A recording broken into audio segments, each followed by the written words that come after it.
when you're wrestling with a particular challenge or problem where complicated, because I like to use the story of have a Swiss watch, and God forbid if I had one and I dropped it and it shattered in 1,000 pieces, I guess after maybe 20, 30 years of effort, I could probably maybe put most of the pieces back together again. It may or may not work, but at least I would have all the parts of that Swiss watch, and that can be a very complicated problem. And we often say that a complex problem is when you look at all the parts that you have, but you don't know if you have all the parts. You have no way of really knowing, and so that's the kind of challenge that we're trying to help the participants in the simulation address. So let me just highlight each of the levels here. I'm going to go back one slide there, Lear.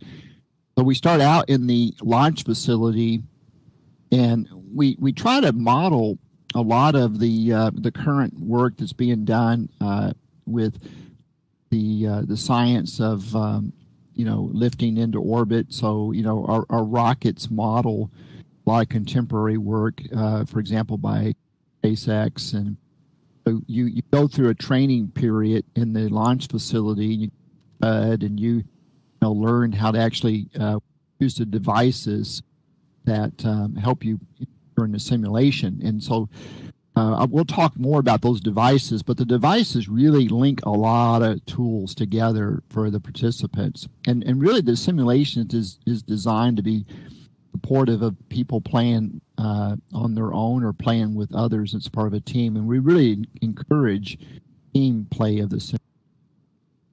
You'll see in the lower left there, that's the outline of the space station that you arrive at, and that's where you get really detailed briefings about the mission to Mars. And then on the lower right-hand side, you'll see that as you arrive by shuttle at the Mars station, there's an above-surface set of things that you explore. So a lot of the activity in the simulations is exploration. Find out almost everything we put out has interactive features associated with it. So you're learning about space travel, about a lot of the challenges associated with human space flight, and the research that NASA, JPL, and others have done about the challenges. Once you get there, then you're actually learning about how human life might be sustainable. So as you go along in the game, you get a chance to explore below surface and kind of figure out. You get sort of, as you go through each of these levels, you get clues about the particular challenge that you're faced with. So as you pick up these clues, you're going to be asked by an AI augmented system that is going to be encouraging you to try to make sense out of clues. You're expected to respond back to that AI augmented assistant. And based on your response, you actually get coaching and recommendations, and so forth. So, but anyways, you work through these levels. As Lear pointed out earlier, one of the objectives, for fun is to look at all the issues around geothermal energy, terraforming. So as we move from the early game levels into the game levels that follow, we gradually start shifting from the science into the fictional realm. So we try to highlight, and JJ's helped us tremendously with it, try to highlight the wonderful connection between how fiction inspires our science and show the benefits of thinking about that. And then the last level you see is our interstellar level. This is our latest level, and there's a whole lot of fun we have with this level. optional gameplay level, and you actually think about what the future might hold in the realm of quantum mechanics and what we understand about possibilities with space travel. Really sort of fun to think about. Now, when you, as Lear mentioned, when we come out on Sunday afternoons to brainstorm about the simulation and the other things that we do across our grids, sort of use this process here that you see played, where we brainstorm in our salon. And we have a little French village we created called Loire, and in our salon discussions, we talk about the art of the possible. And I'm going to turn it over to Barbara and Sin for them to share a little bit about their thoughts and as they've journeyed with these salon discussions for the past several years. Barbara, over to you. Thank you. One of the nice things about having the salon experience is that you can connect the past, present, and the future together. So you see some of the philosophical underpinnings of how we got to where we are, and it's all integrated. It's transdisciplinary, and we frequently like to jump from this French village to the Mars environment, and the growth of the grid has required Spinoza to make several grids available to house all these ideas that we've been able to put together. And as we get more participation in the games and in creating the environments, then the additional expertise gets integrated. Yeah, and we've had several of our students over the years work on master's and doctoral dissertation studies of and really helped us. Done a lot of experimental design samples. I'm going to jump in on that one. Yeah, This is Lear. And of course, I'm not going to type while I do it, but I'll offer the comments in a moment. But the salon is a wonderful opportunity to think and reflect, right? Together. Of course, it's hard to type. But anyway, and so every week we plan, and we just published a book. We got together, and several of you are co-authors on the book, where we shared why it's important to have virtual learning. Well, I'm going to turn it back over to Andy, because we have many slides, Andy, so we'll have to move a little faster through them. Over to you. Well, this visual shows the high-level architecture of our work, and what we've done over the years, find different platforms to how data flows between. So, for example, with our open simulator, we have data bases on the cloud, and they share data with a Unity platform. And so we have devices in world as you work your way through the simulation, go into application. It creates a Mars internet.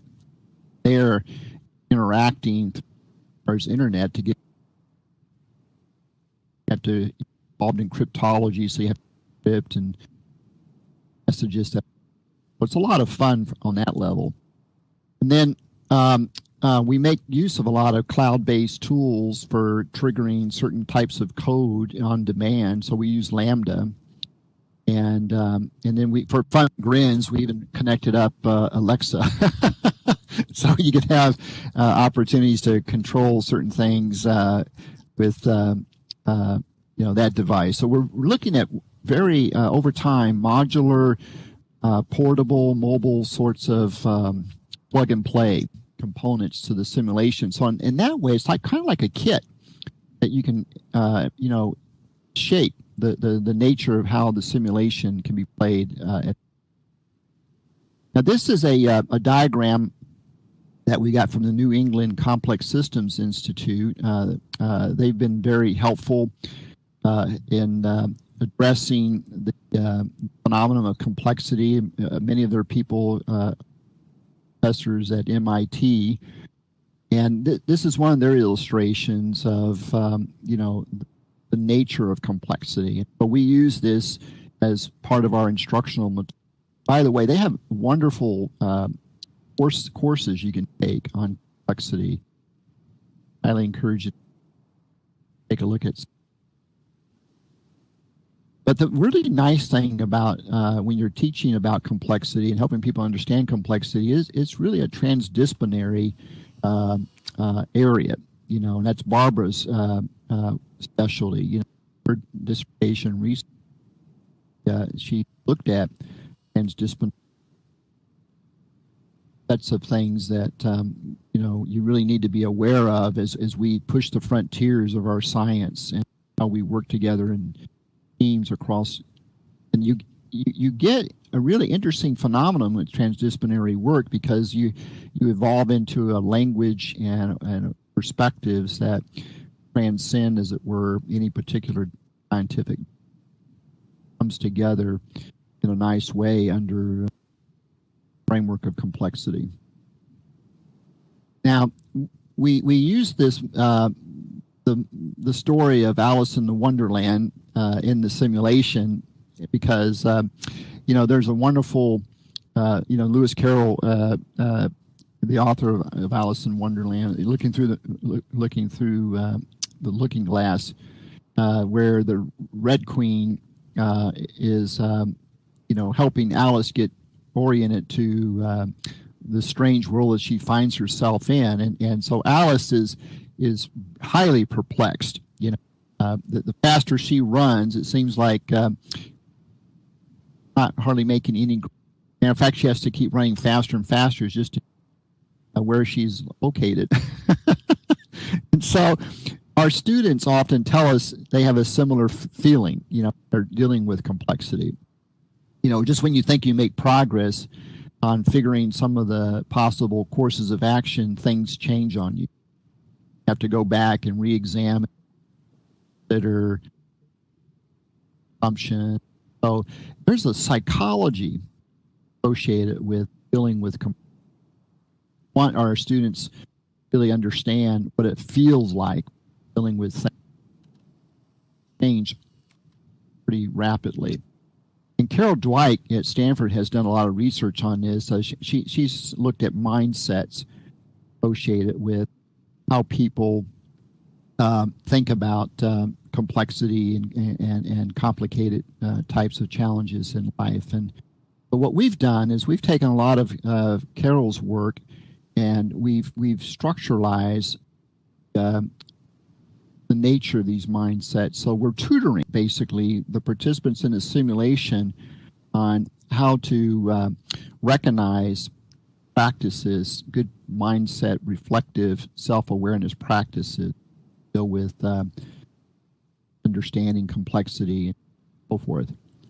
Now, in the actual programming code, we have a model that is used to actually coach people through. So this is like an adaptive tutor where that based on the pathways that people are taking as they reflect back to the questions at the Red Queen basically is the AI augmentation tool. And so as the Red Queen's posing questions throughout the simulation, and based on your responses, the Red Queen kind of knows which path you're taking through space here, complexity and complicated,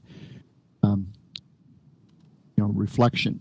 And so, if it's appropriate to pull you back towards, say, a complex process, then the Red Queen will recommend that for you. So, now, Sin mentioned earlier that we're using this AL ontology. The AL ontology was originally developed at MIT, and basically what it does is it parses out constructs in your open-ended responses. So what this allows us to do is to really build really nice way to flow shape how people are putting constructs together as they try to explain or give a response to the Red Queen. So here we have an example of a screen snapshot of a Red Queen. In this feedback that the Red Queen gives, it will highlight all the constructs that the person has offered in the response and then offer up additional constructs that they might want to consider and rate relevant school constructs and offer up additional exploratory for them to pursue that would strengthen, deepen their levels of understanding. Now, all this data, as you can imagine, in a simulation like this, there is a lot of data flowing.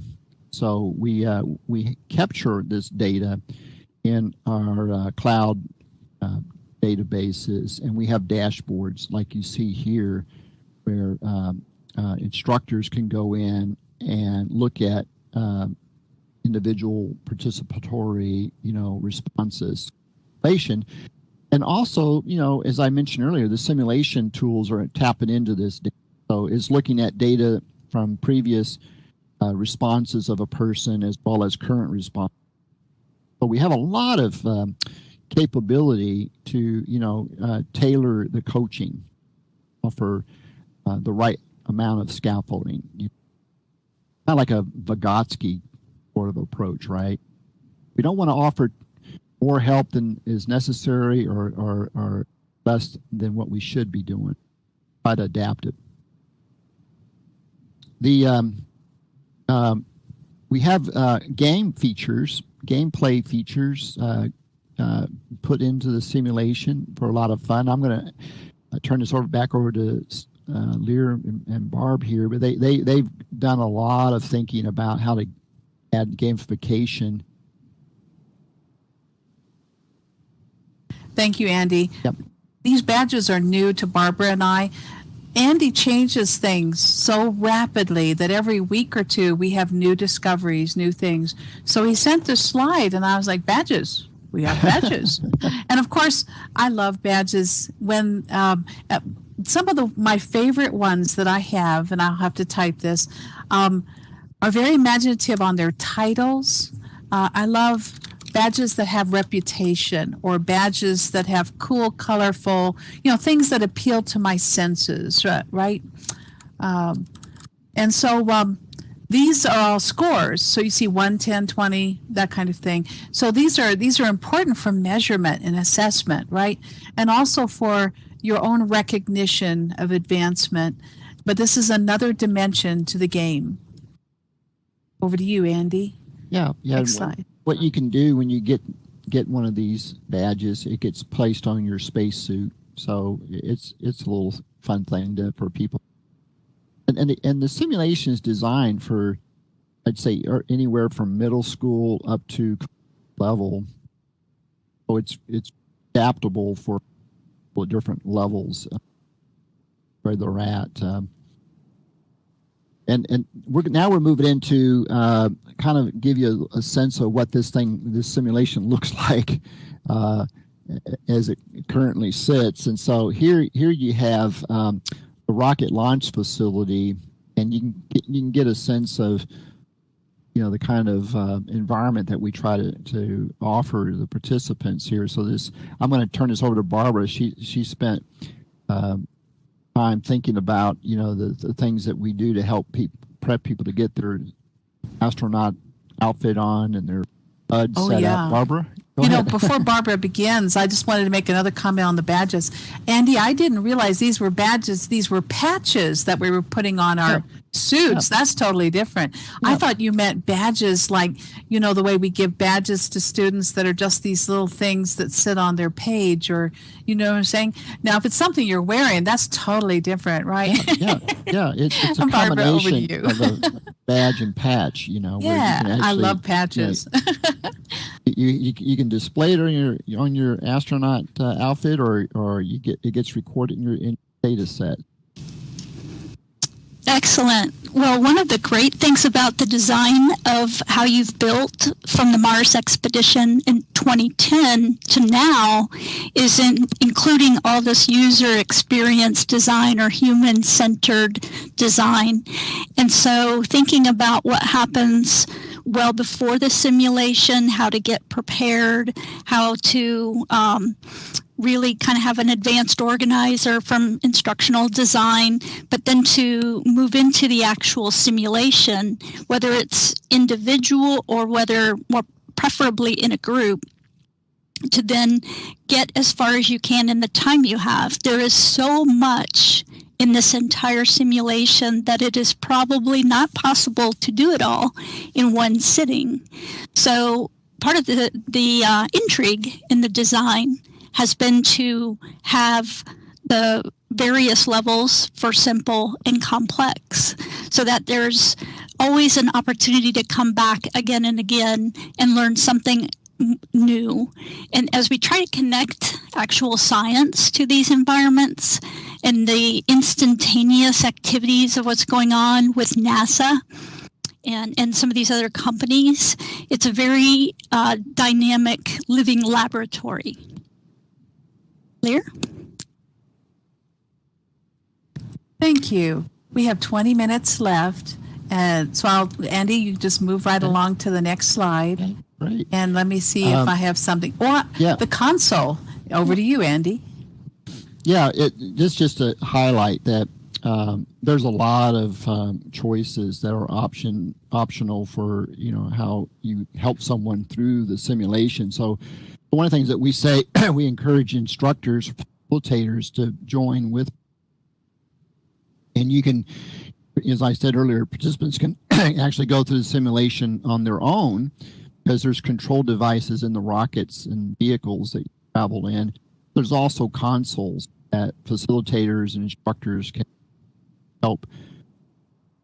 But if you've got a certain age population where time is limited and they don't gadgetry, facilitator can actually facilitate helping them travel through points in the expedition that we showed you at the very beginning of this presentation. So there's, for example, there's ways to prep the rockets and get it ready and then port them.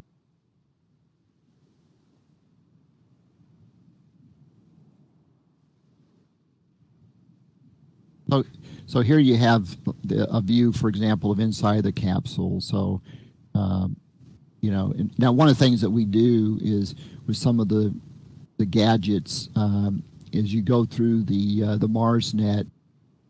You're in a team play situation. You could have a team member that's decoding all this, the access codes, because the more that you pick up on the clues and get information, the more devices that you're able to tap into. So,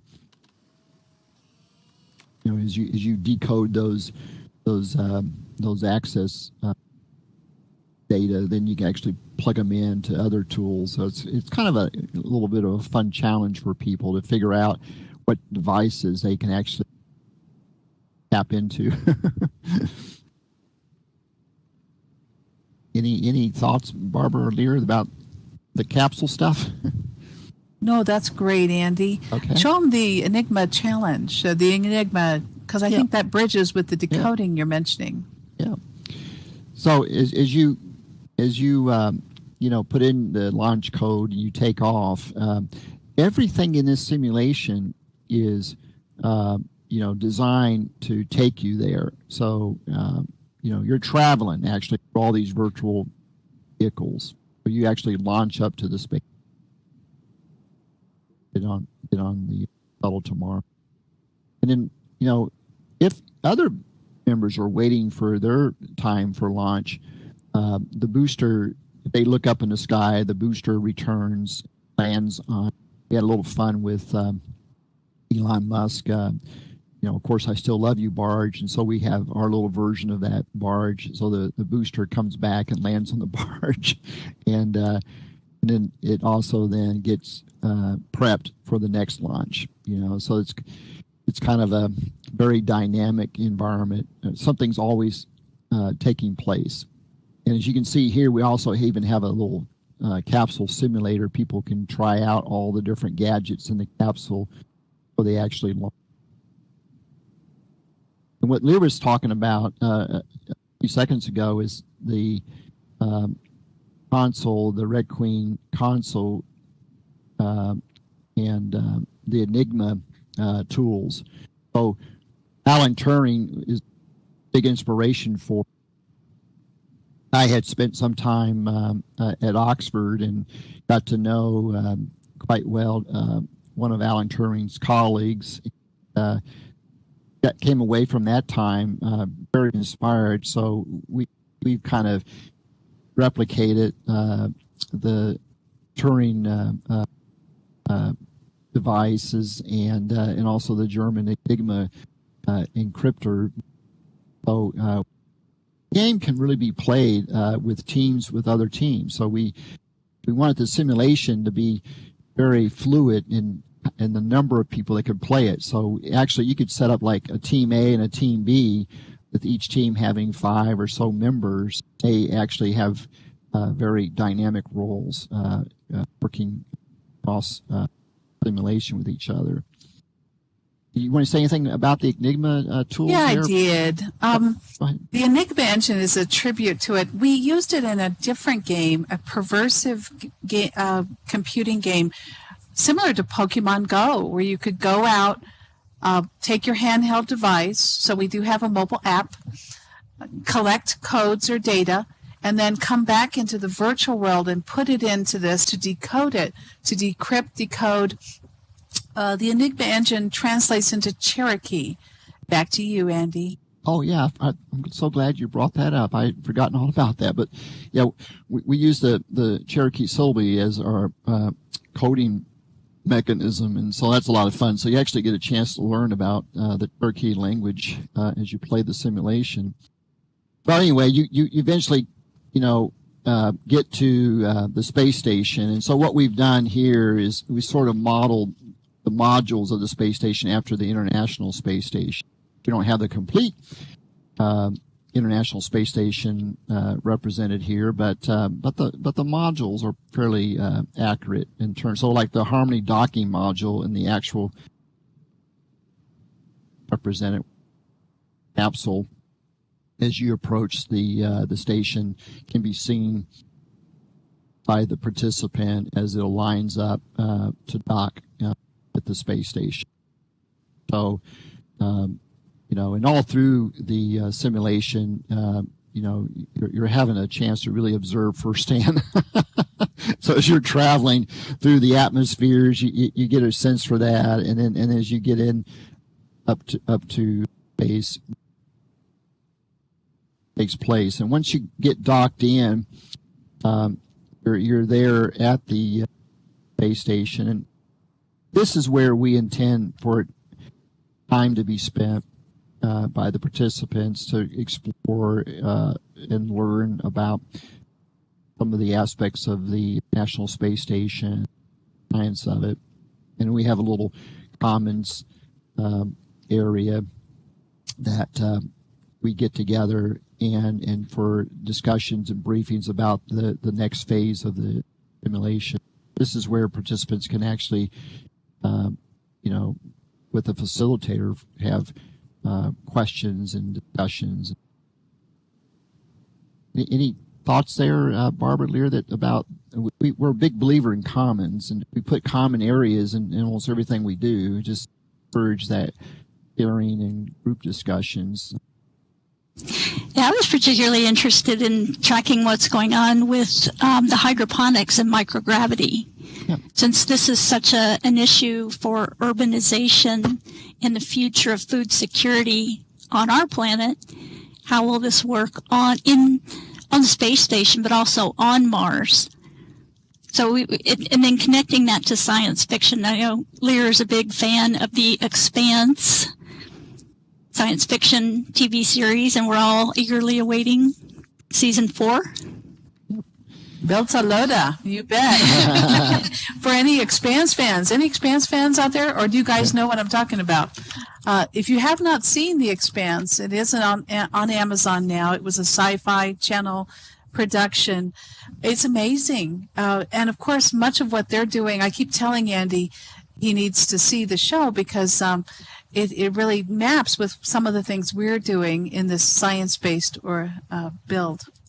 Well, we really get inspired by those kinds of shows, and so it kind of keeps their imagination stimulated. In this view here, in this visual, you see the Columbia capsule. Okay, the Columbia module, our operations center, go through the Columbia module, and that's where the docking area shuttle. We named the shuttle after the Red Lion. In our original simulation that we did, partnership between the Air Force and NASA JPL and Colorado Tech, we took a historical aircraft named the Red Lion that was involved in early aeronautics displays and shows, and Roscoe Turner was aviators, and the aircraft became known as the Red Lion because it was red, but as a prank, one of his friends gave him a cub lion, and he thought it'd be a quick joke, but Roscoe decided to adopt the lion, and it turns out that he put the lion in the back seat of his biplane, and for years that lion flew with Roscoe Turner at all the air shows. So the Air Force loves to tell that story as a kind of period of time where it came from. So we carry that forward into this simulation, and we always have in each version of the simulation one of our vehicles named the Red Lion. But anyway, as you depart the space station in the Red Lion shuttle, you go through what we would say a rather quick journey. You don't actually take 9 months to get to Mars, thank goodness. But you do travel there, and as you come in, you actually see the planet from a distance, and you work your way closer, and then you go into the atmosphere, and you come down close to the surface, or have the Mars outpost station and so there's lots of different things here to explore, and this is one area that we had a doctoral student do a research on geothermal energy on Mars using actual NASA data options about what could be possible if you drill down below the surface, and some of the challenges of drilling into Mars, and so in that simulation there was a lot of calculations involved associated with depth of drill, processing of the. Anything you want to say about that, Lear?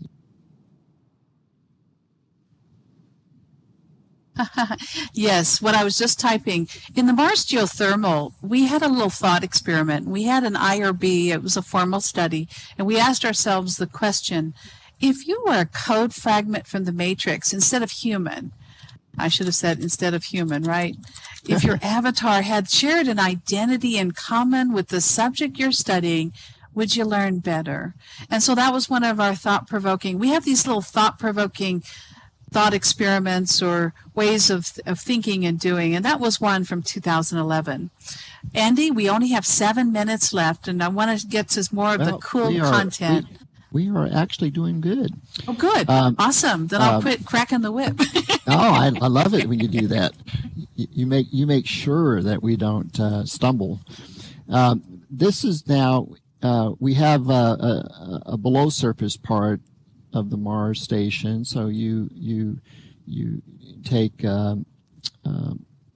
a system to get to the this level, and this is pretty large exploratory level. This is Barbara was talking earlier about her hydroponics, and we have an area here. Hydroponics is offered for an illustration, and you can learn about that. And there's lots of different parts that you can check out, and one of the interesting areas is the med bay, and so we what you see right there in the lower right hand side is a virtual CRISPR machine. Some of you are familiar with CRISPR, but that's a genetic device that you can actually modify the genes, and so we try to bring in different parts of science and breakthroughs that have occurred in science, and so the questions that we're asking here is kinds of medical health issues that you might expect. NASA for years has been studying the effects of weightlessness and or low gravity on cognition. So it turns out, of course, that's a very significant. There's long-term negative effects, right, on human cognition. The longer you environments that are weightless or considerably less gravitational pull. We are really tied to our planet Earth, right? And so this brings up really interesting points of reflection for the simulation participants. So the and as you work through and get to the point where you figure out, I'm not going to show you how to turn on the terraforming devices. It's some of you that want to come out and play the simulation. I don't want to spoil it for you. but you notice in this picture something's different about Mars now. There's actually a sky, a blue sky. And so that's, now obviously we're moving into science fiction here, but who can say, right? I know there's actually the past several months you can go out and there's been vigorous debates with people in the scientific career field about pragmatics of terrorism. But anyway, we help introduce participants into some of those debates about, is it possible to terraform, and what might that look like? So this is part of what's really fun is okay, figure out how to actually terraform Mars and get an atmosphere like this. So that's shows you what you can hopefully achieve when you can get in yourself and try it out. And as you go back through and get the shuttle back to the space station, you get back on the capsule that was docked, and you come down through Earth's atmosphere,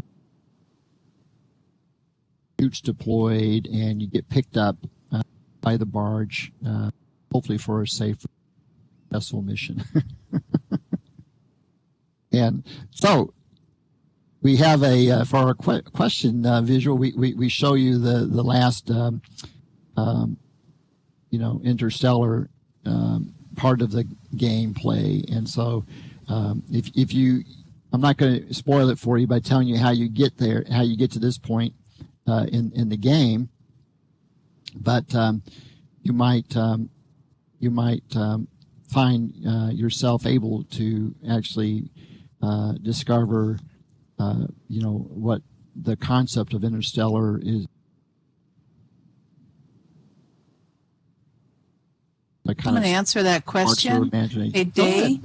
I'm using a 10-year-old system. Mine was built in 2008 by me and a family member. And I do have 2 graphics cards, and I only have a dual core, but I had mine optimized so I could run thousands of units for AI. So mine's optimized for mesh and for for the things we do. It's also optimized for playing real-time strategy games where you have thousands of troops and you're the evil genius running them all, right? So my old equipment runs everything, to answer your question. I am using multiple graphics cards, but today's modern system runs it easily, is the answer there, Day. And I wanted to make sure I mention, and in Barbara and Sen highlighted AJ Drinkwater with us today, and science fiction. Robert Heinlein has really been an inspiration. His science fiction for us work, and so JJ's done a wonderful job putting together a bibliography, and we're going to leverage that in deeper ways as we through this summer or work on the simulation to, and I know we have a cat out here with us today, and I couldn't help when I saw the cat out here today that, the Heinlein book, The Cat Who Walks Through Walls. I don't know if any of you have read that novel by Heinlein, but I thought it was really cool that we have a cat with us today. So any questions? Now, how do we do, Lear, on time? We're great. We just hit our target. Wow. And I don't think there's a session after us, so we can answer questions and relax. Isn't that amazing? We actually did it. So, Andy, Day Miami wants to know how can we play. There's no cost. This is free. We're using all open source tools, Day. Yeah. We get together. Think of us as a group that gets together on Sundays and tinkers, right? Yeah. So we're tinkerers, and we do this for the love of it. This isn't, no one's paying us to do it. We don't have grant funding, at least I don't. And it's all due to our joy, right? And it's the same for playing it. We've been talking about pieces of it over the years at OpenSim and here at VWBPE and other and elements from all those early games, regardless of the subject, whether it was dinosaurs or, scavenger hunts or survival sim or whatever, all of those elements are contributing to today's design, right? Those were all pieces of the puzzle. So Day's question is, how do we play it, Andy? Yeah, if Day comes out, the best way is come out to one of our Sunday meetings, because we usually, like Barbara was saying, we'll go over to the Mars Sim, and the best way to get started is we're there with you. We'll just show you how to get going, and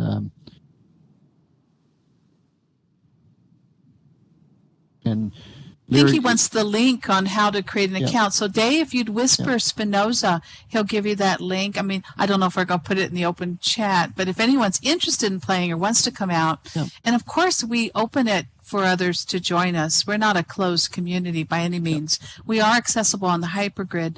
The only reason we're not publishing it on a website or whatnot is the security conscious recognize that everyone is vulnerable. There is no such thing as total security. And when you have the hypergrid open, that's especially true. So you have to, exercise a certain amount of wisdom. But we really like people to come out and visit with us. Things. I'm gonna put an email address that you can send your request to us, and we'll respond back through an email. I think that will work best. I'm gonna type in a Gmail address here in the text chat, and if you just send a quick little note, your name and contact information through an email message to this, then we'll get back to you about how to get connected. Since several of you have been out to Virtual Harmony, but it's changed dramatically since your last visit, that's a good thing to say. And it's because Andy has architected one grid into 5 grids.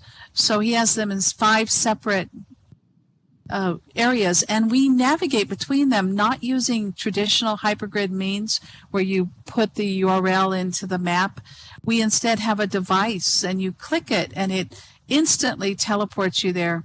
It is so fast, it's like breathtaking to me. That's how I want to teleport here. But anyway, so I love it. Hey, Galen, good to see you. By the way, any questions, comments, please feel comfortable. We are done with the formal part of the presentation. If you didn't get the gifts, click this giver, and it gives you a copy of these slides on a viewer. It's a viewer that I helped do in 2007 with Sendao Goodman, so it's a lightweight one. All the cheesy little things I made over on our 3D poster, they're all in there. They are a little cheesy. I love my little space pod. And the other night I scripted it, so you can fly it now. You just have to hit start and stop, and it's Cuba Tara's Abbott's Aerodrome script, but it's a tribute to 2003, right? But Andy has an amazing space pod, and he has them on resers, so you can res a pod and go flying around the planet and around the different levels. And you have to realize, if you like scenes from Star Wars where you were in space dock or at the space station in a lower level about to fly out or whatnot, he has all of that in there too. So it's really cool. We just try not to mention Blade Runner, Stargates, all the proprietary, but we weave those in at the end because they capture our imagination and they inspire us to think, well, what would happen if we did this, Anyway, I hope you've enjoyed this session. I know it seems odd to think about learning in space because some of you are going, I teach English, why would this matter? Or I teach math, why would this matter? To me, all of those subjects matter, and they matter in everything we do, and we're just positioning them within Mars, right? Within the quest for the new frontier, for frontiers that may be very important to us in our future. I want to thank you all for joining us. I know we need to wrap. Have a great next session and a wonderful Virtual Worlds Best Practices in Education Conference. Thank you to Barbara, Delightful Duangle, and Spinoza Quinnell, Andrew Stricker. Please message them if you have any other questions, and I'll still be here. Bye.